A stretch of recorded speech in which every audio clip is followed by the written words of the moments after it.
ఎవరికైనా ఏదైనా శుభం కలిగితే ఆ శుభానికి కారణం ఎవరు అంటే శంకరుడే. నేను చెప్పట్లేదు ఈ మాట, శాస్త్రములు చెప్పాయి. శుభములన్నీ కుప్పలు తెప్పలుగా ఆయన పాదముల దగ్గర పడి ఉంటాయిట. ఆయన అనుగ్రహించాడు అనుకోండి, ఓసారి ఇలా అంటాడు అంటే అది ఎగిరి వెళ్ళి ఇంటికి తోరణంగా పట్టుకుంటాడు. అందుకే ఒక గడుసు కవి ఒక మాట అన్నాడు, నేను ఓ పువ్వు పట్టుకొచ్చి మీ పాదాల మీద వేశాను అనుకోండి, నేను వేసినది ఇది పువ్వు, మీ పాదముల మీద ఉన్నది ఇది పువ్వు.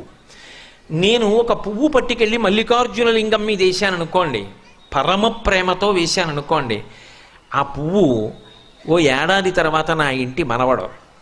నేను ప్రేమతో వేసిన పువ్వు 2 ఏళ్ల తర్వాత నా ఇంట్లో మనవరాలు. నేను ప్రేమతో వేసిన పువ్వు నేను కట్టుకునే ఒక ఇల్లు. నేను వేసిన పువ్వు నాలో కలిగేటటువంటి భక్తి. నేను వేసిన పువ్వు ఏ వయస్సులో నాకు రావాలో ఆ వయసులో